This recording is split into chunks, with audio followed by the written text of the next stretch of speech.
Hello everyone, welcomes to edu student. मैं आपका tutor Gopal. पिछले लेक्चर में हम लोगों ने मिक्सचर एंड कंपाउंड के बारे में पढ़ लिया था। आज हम लोग देखेंगे difference between the compound and mixture. आज हम लोग डिफरेंस देखेंगे कंपाउंड और मिक्सचर के बीच में। तो सबसे पहले हम देखते हैं मिक्सचर का। Mixture is formed when two और more element or compound just mixed together with involving the formation of any new compound।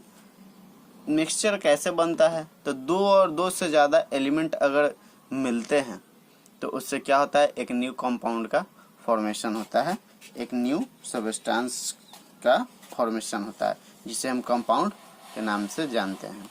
Second में mixture is form as a result of the physical change. Mixture क्या है? एक physical change है, उसके physical change आएगा। उसमें physical change करने का क्या मतलब कि उसके स्ट्रक्चर में, बॉडी में, कलर में कुछ चेंज आएगा। जैसे दो एलिमेंट को हमने साथ में मिलाया तो उसे साथ में मिलाने के साथ ही कलर में हो सकता है चेंज आ जाए, या उसके कंपोजिशन चेंज कर जाए, इस तरीके का चेंज आएगा, उसे हम फिजिकल चेंज बोलते हैं।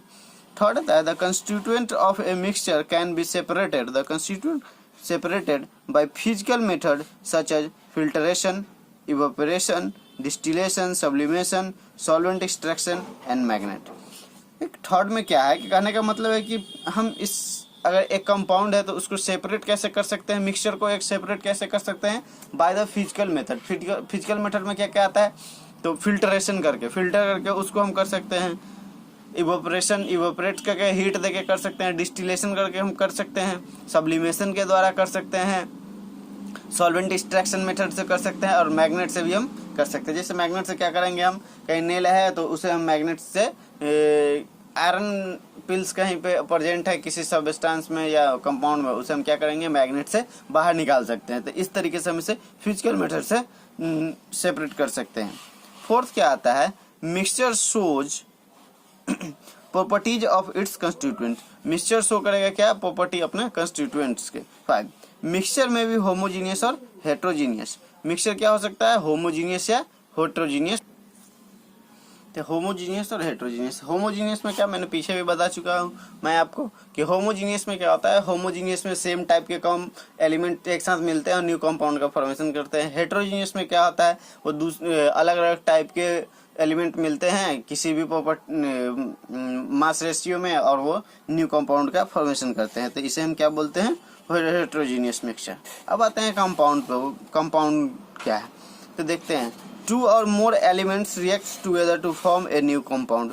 दो और दो से ज्यादा एलिमेंट रिएक्ट करते हैं। उसमें क्या मिक्स करते थे, इसमें क्या करते हैं, रिएक्ट करते हैं to give a new compound. ये इसमें रिएक्ट, ये एक अलग चीज है। उसमें क्या करते थे, हम इंटरमिक्सिंग करवाते थे, मिक्स करवाते थे मिक्सचर में। इसमें क्या करेंगे, हम रिएक्ट करवाएंगे।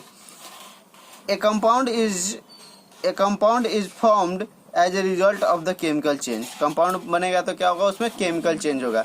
मिक्सचर में क्या हो रहा था, फिजिकल चेंज हो रहा था, इसमें क्या होगा, केमिकल चेंज होगा। यानी कहने का मतलब कि केमिकल चेंज में क्या होगा, उसमें केमिकल चेंज कराएंगे हम तो उसमें आपका उसका प्रॉपर्टी चेंज हो जाएगा, इंटरनल प्रॉपर्टी चेंज हो जाएगा। जैसे कि किसी दो कंपाउंड को हम रिएक्ट करवा रहे हैं, उसे न्यू कंपाउंड बन रहा है, तो पहले वो स्वीट था तो हो सकता है मे बी अब वो सावर लगने लगे, आपको टेस्ट में वो चेंज हो जाएगा। तो इसे हम क्या बोलते हैं, केमिकल चेंज बोलते हैं।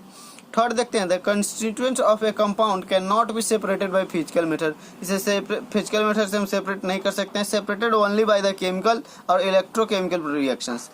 इसको हम क्या कर सकते हैं, कंपाउंड को फिजिकल मेथड से हम सेपरेट नहीं कर सकते हैं। इसको सेपरेट करने के लिए हमें केमिकल मेथड या तो इलेक्ट्रोकेमिकल रिएक्शंस करवाना पड़ेंगे। जैसे इलेक्ट्रोलाइसिस ने आपको आगे मैं बताऊंगा, अगले क्लास में आपको 10th में पढ़ना है। ये इलेक्ट्रोलाइसिस की दो कंटेनर लेते हैं, उसमें एक इलेक्ट्रिक रॉड डाल देते हैं और फिर उसमें करंट पास करवाते हैं, तो उससे एक से दूसरे जगह पे आपका ट्रांसफर होने लगता है एलिमेंट। तो इस तरीके का प्रोसेस को, जैसे कि देख लीजिए, ये दो कंटेनर होता है, इसको एक यहाँ रॉड डालते हैं, एक यहाँ रॉड डालते हैं, इसको कनेक्ट कर देते हैं, इसको यहाँ से कनेक्ट कर देते हैं और इससे इलेक्ट्रिसिटी एक प्लस और इससे एक माइनस, यहाँ से इलेक्ट्रिसिटी अगर देंगे हम तो इससे क्या हो जाएगा, आपका ये अलग अलग सेपरेट कर जाएगा। यहाँ जो सबस्टेंस प्रेजेंट रहेगा वो आके इस पे बैठ जाएगा, इस वाले पे।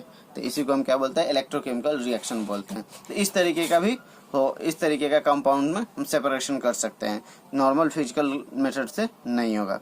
फोर्थ प्रॉपर्टी आता है the property of compounds are different from the those of its constituent. इसका क्या है, कंस्टिट्यूएंट जो हम लेंगे उससे इसका प्रॉपर्टी अलग होगा। मिक्सचर में क्या होता था, सेम रहता था, लेकिन इसमें क्या होगा, उसके कंस्टिट्यूएंट से अलग होगा। जो एलिमेंट हम ले रहे हैं उसके प्रॉपर्टी से इसका प्रॉपर्टी अलग होगा। फिफ्थ है compound is always a homogeneous substance. Mixture में होमोजीनियस या हेट्रोजीनियस दोनों हो सकता था, लेकिन यहाँ सिर्फ होमोजीनियस होगा, मीन्स यहाँ सेम सबस्टेंस सेम टाइप के एलिमेंट से बना हुआ होगा कंपाउंड, उसी को हम बोलते हैं होमोजीनियस सबस्टेंस। अब आते हैं, थोड़ा सा इंट्रोडक्शन मैं आपको आज दे दूं। अगले क्लास का जो मैं पढ़ाऊंगा वह सॉल्यूशंस। सॉल्यूशंस क्या होता है, solution is a homogeneous mixture of two और more substance which are chemically non reactive. दो सबस्टेंस का होमोजीनियस मिक्सचर यानी सेम टाइप के सबस्टेंस का मिक्सचर होगा वो सॉल्यूशन कहलाएगा, वो केमिकली नॉन रिएक्टिंग रहता है, तो इसे हम क्या बोलते हैं, सॉल्यूशन बोलते हैं। सॉल्यूशन के कितने टाइप हैं, तो सॉल्यूशन के दो टाइप हैं, सॉल्यूट और सॉल्वेंट। तो सॉल्यूट देख लेते हैं हम क्या होता है, the compound of the solution which dissolve in the other component into component is known as solvent, known as solvent, known as solvent। जो ज़्यादा अमाउंट में प्रेजेंट रहता है, एग्जाम्पल के लिए देखते हैं हम, वाटर में शुगर को हम मिलाते हैं जब, तो वाटर क्या है, सॉल्वेंट है, वाटर सॉल्वेंट, शुगर सॉल्यूट। तो जो ज़्यादा अमाउंट में रहेगा, लार्ज अमाउंट में, वो आपका क्या हो जाएगा, सॉल्वेंट हो जाएगा, और जो लेस अमाउंट में रहेगा वो सॉल्यूट हो जाएगा। तो देखिए यहाँ मैंने लिख भी दिया है, ये लार्ज अमाउंट में प्रेजेंट रहता है, compounds are present in the generally large amount. Solute क्या होता है, the component of the solution which is dissolve in the solvent. जो सॉल्वेंट में डिजॉल्व किया जाता है, यानी कि जो लार्ज अमाउंट में प्रेजेंट है आपका लिक्विड, उसमें जो डिजॉल्व किया जाता है सॉल्वेंट में, उसको हम क्या बोलते हैं, सॉल्यूट बोलते हैं। Usually present in the lesser quantity, और किस में प्रेजेंट होगा, तो लेसर क्वांटिटी में प्रेजेंट होगा। ठीक है, तो आज के लिए इतना ही। लाइक करें, सब्सक्राइब करें एंड शेयर करें। Thank you.